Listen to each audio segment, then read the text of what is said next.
Afrique du Sud. Nous sommes à l'extrême sud de l'Afrique, au cap de Bonne-Espérance, là où l'océan Atlantique et l'océan Indien se réunissent. À partir d'ici, plus aucune terre ne sépare l'Afrique de l'Antarctique.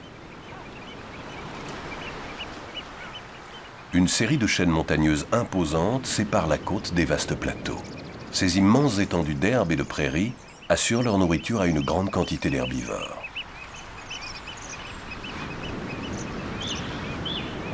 Yoshan Moodley est un jeune chercheur en biologie animale de l'Université du Cap. Il s'est spécialisé dans l'étude des différentes espèces de zèbres, dont certaines ne subsistent qu'ici, en Afrique du Sud.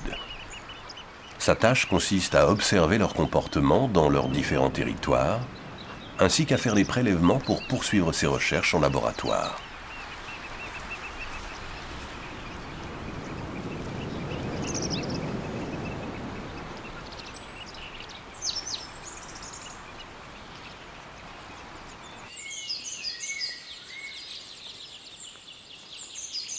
Les zèbres ne vivent qu'en Afrique. Ce sont des équidés, tout comme les ânes et les chevaux sauvages. Il y a 3 espèces de zèbres. Parmi elles, 2 se trouvent en Afrique du Sud. Le zèbre de plaine est l'espèce la plus répandue.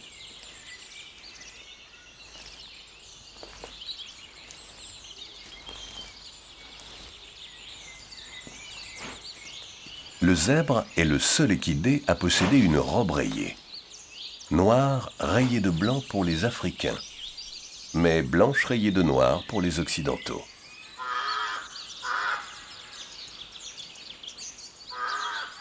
Ces rayures furent longtemps un mystère pour les scientifiques, qui pensent aujourd'hui qu'elles seraient liées à une adaptation au milieu.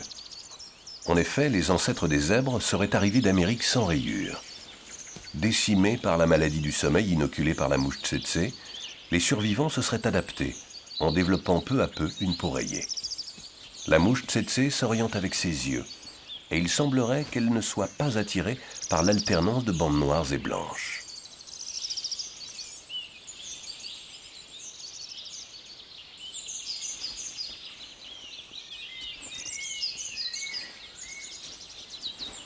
Le zèbre de plaine ressemble à un élégant cheval.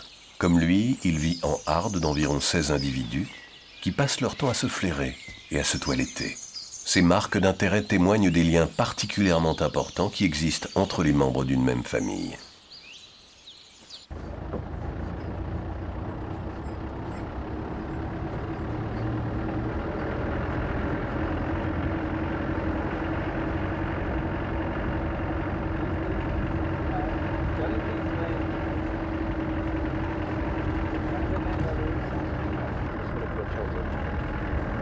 À une centaine de kilomètres du Cap, une équipe des parcs nationaux a pour mission délicate de capturer un étalon parmi les zèbres de plaine. Reinhold Rao, du Muséum d'histoire naturelle, avec qui Yoshan travaille, dirige l'opération. Une fois capturé, l'étalon partira rejoindre d'autres de ses congénères dans un parc qui dépend du muséum.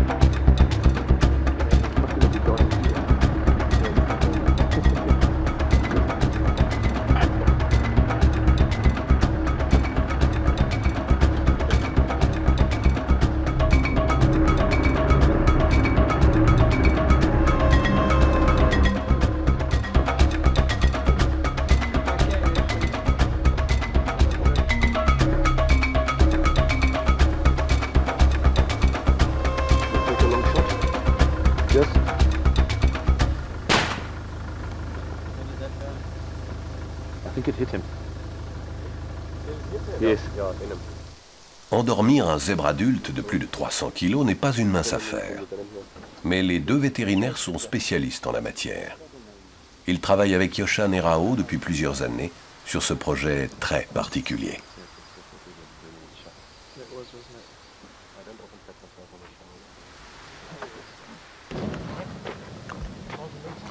Ce projet est ambitieux. Il s'agit d'obtenir À partir de croisements d'individus spécifiques capturés parmi différentes populations, une nouvelle génération de zèbres qui se rapprocherait d'une espèce disparue. Rao est plutôt satisfait car il semblerait que l'individu attrapé soit bien l'étalon qu'il recherchait en vue d'un prochain accouplement.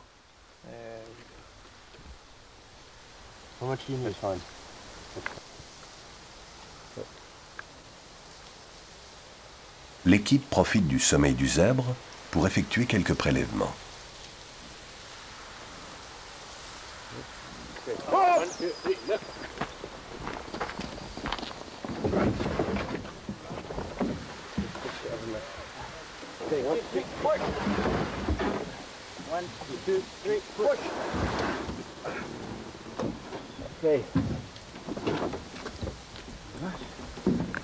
Just cover his other arm.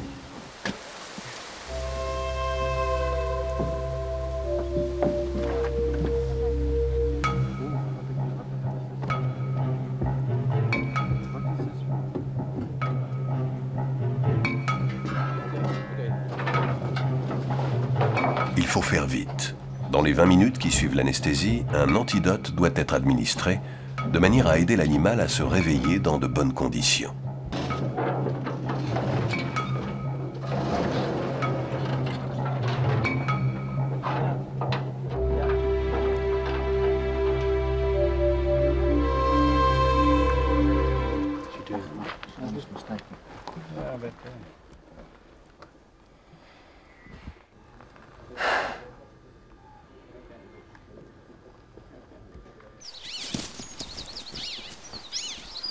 Telles des empreintes digitales, les rayures personnalisent chaque zèbre et sont un moyen pour eux de se reconnaître.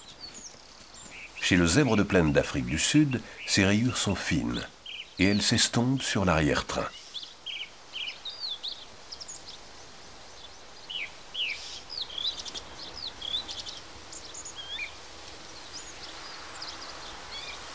Le zèbre de plaine a de grandes oreilles, particulièrement mobiles et expressives, qui lui procurent une excellente ouïe et lui permettent de communiquer avec ses congénères. Avec ses yeux placés sur les côtés de la tête, il voit de face aussi bien que latéralement. Grâce à un champ de vision aussi étendu, il n'hésite pas à paître en terrain découvert. Les zèbres consacrent une grande partie de leur temps à s'alimenter. Ils digèrent les végétaux de manière très incomplète. Ils doivent donc en ingérer de grandes quantités pour subvenir à leurs besoins en protéines.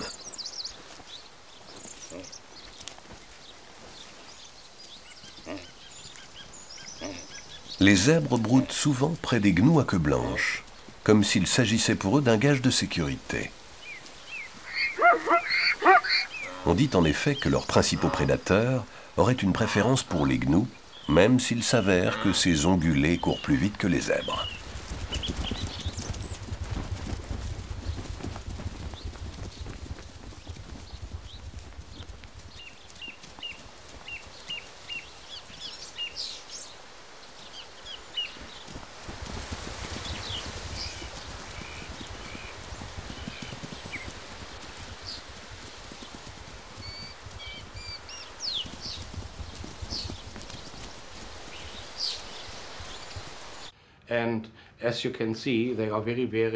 Rao cherche à reconstituer une espèce disparue, le quagga. Pour certains scientifiques, c'est un projet insensé. Les quaggas vivaient autrefois en immenses troupeaux. Ils furent l'objet d'une chasse si intensive qu'ils disparurent complètement. Le dernier représentant de l'espèce est mort en captivité en 1883. Il ne reste d'eux aujourd'hui qu'une vingtaine de peaux et une douzaine de crânes. Les caractères morphologiques des quaggas, la réduction de leurs rayures sur l'arrière-train et la prédominance marron apparaissent aussi chez certains zèbres de plaine. Au début des années 80, Rao a réussi à extraire et analyser de l'ADN d'un quagga empaillé, ce qui révéla une parenté très étroite avec les zèbres de plaine. C'est ainsi qu'est né le projet quagga. À partir de croisements de zèbres de plaine sélectionnés, Rao essaye d'obtenir une nouvelle génération, la plus proche possible de l'espèce disparue. Depuis le début de ce projet, 53 naissances ont été enregistrées. Ce dernier né fait partie de la deuxième génération. L'équipe de Rao étudie maintenant dans quelle mesure ce nouveau quagga pourra correspondre à l'ancien.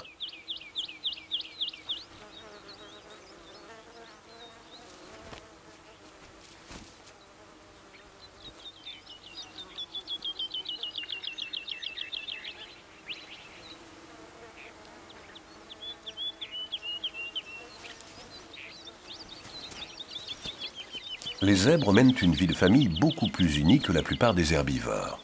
L'étalon, tout aussi attentif à son poulain que la jument, est toujours prêt à intervenir et à s'interposer pour le protéger.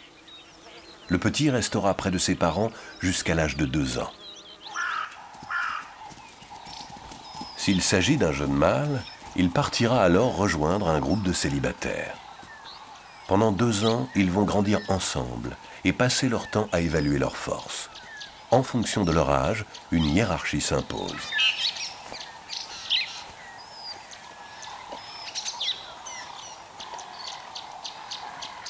Les jeunes, lorsqu'ils se rencontrent, se flairent les naseaux, le ventre et frottent mutuellement leur tête contre le flanc de l'autre en guise de salut.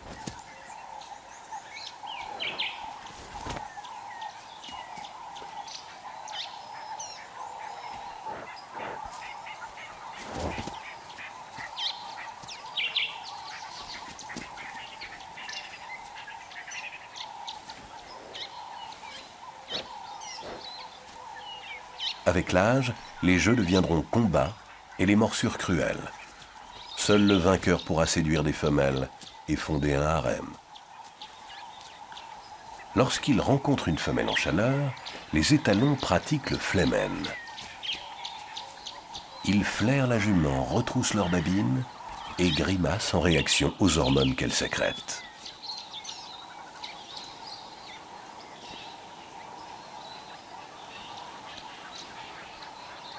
Certains étalons auront jusqu'à une trentaine de poulains au cours de leur vie.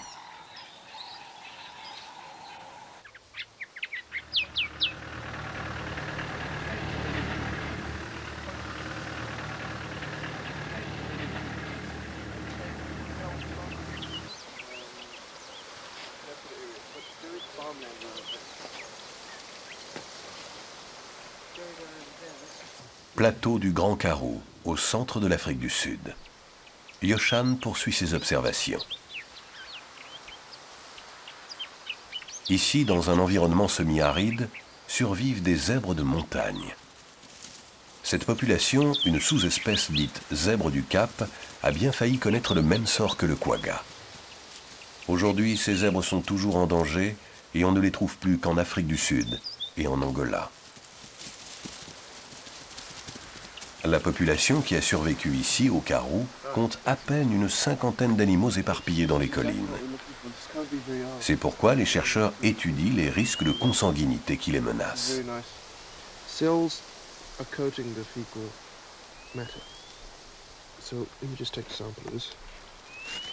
À partir des crottes prélevées, Yoshan a l'intention d'analyser l'ADN de différents individus afin d'estimer la capacité de régénération de ce groupe. The nice thing about zebras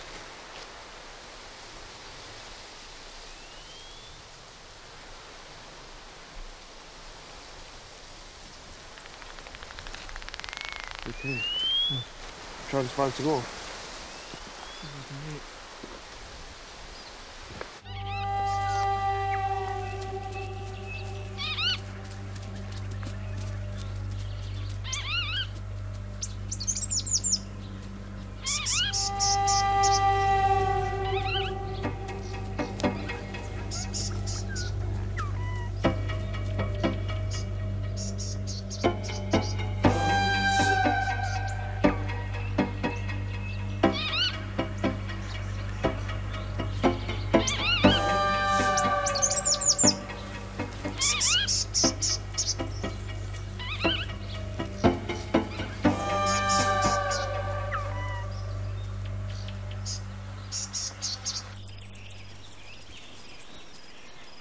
Comparé à son cousin des plaines, le zèbre de montagne est beaucoup plus difficile à observer.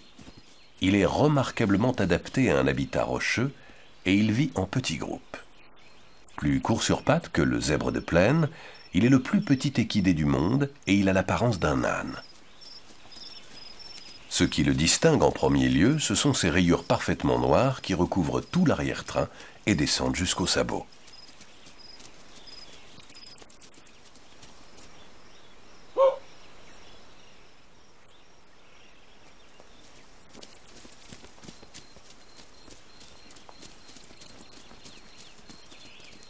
Le zèbre de montagne est un animal plutôt craintif.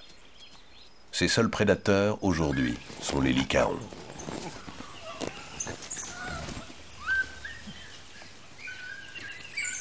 Ces loups d'Afrique ont l'habitude de chasser en meute. Elles peuvent compter parfois jusqu'à une trentaine d'individus.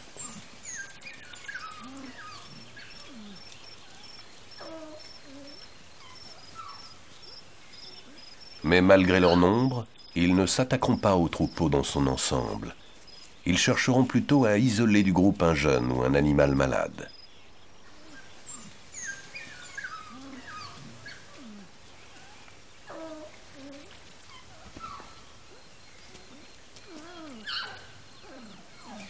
En partie décimé par la rage, le lycaon, tout comme le zèbre de montagne, est une espèce en danger.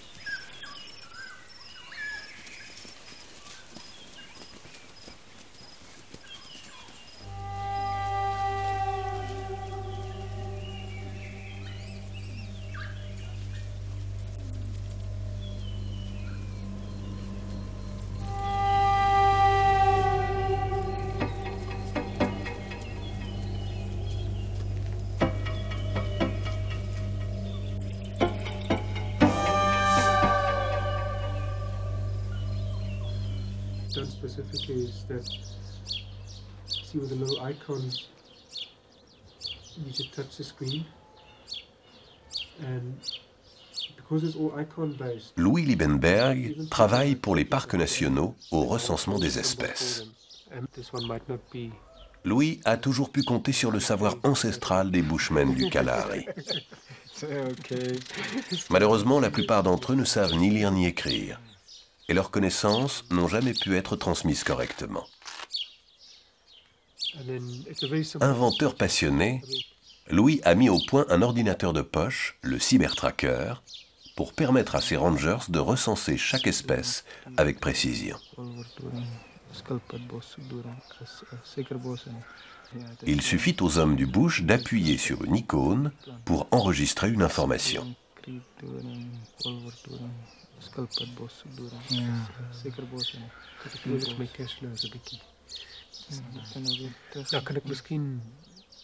kan ek moet net kyk wat my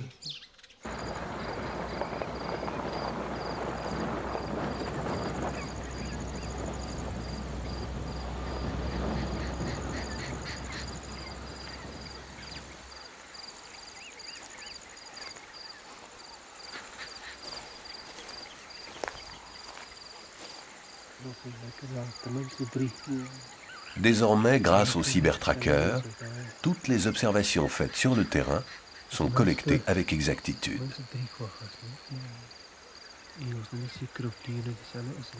Le système GPS de localisation par satellite se charge de définir précisément l'endroit où se trouvent les rangers. Avec cet outil adapté à son savoir, il devient un véritable auxiliaire scientifique.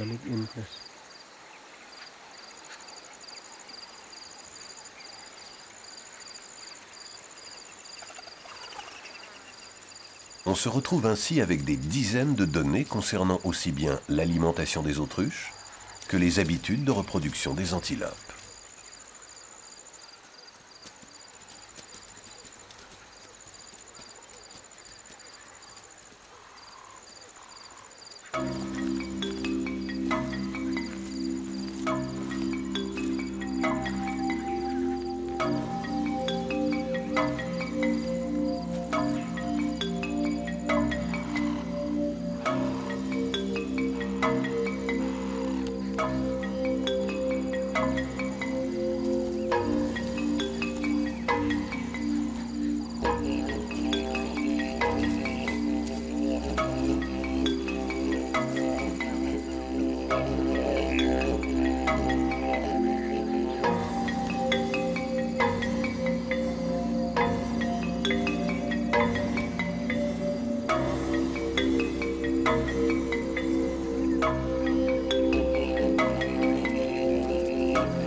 À partir des dernières crottes prélevées dans le Karoo, Yoshan a réussi à isoler l'ADN du zèbre de montagne. Dans la mesure où cette population du Cap est issue d'un même groupe, les chances d'accouplement entre parents proches sont très élevées. Il en résulte des générations à l'espérance de vie réduite et plus sensibles aux maladies. C'est pourquoi l'équipe de Yoshan a récemment transféré au Karoo un groupe de 4 étalons du parc de Cradock.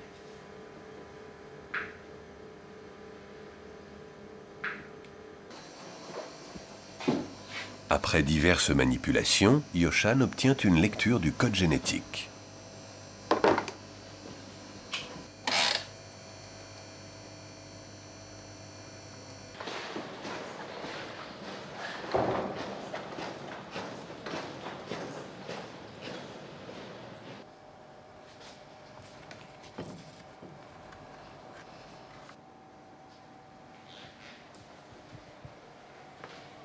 C'est à Rao que Yoshan vient montrer le résultat de ses recherches. Hi, Reinhold. Hello, Yoshan.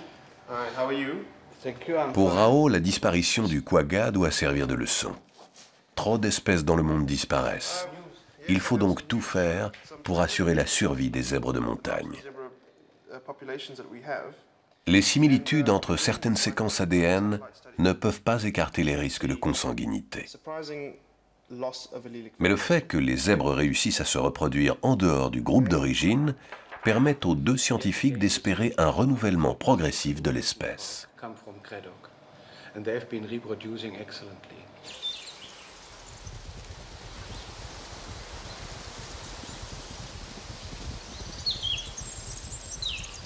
Et un jour, peut-être, gnous et zèbres de plaine dévaleront les pentes des montagnes du Cap en compagnie de ces drôles de zèbres appelés quaggas.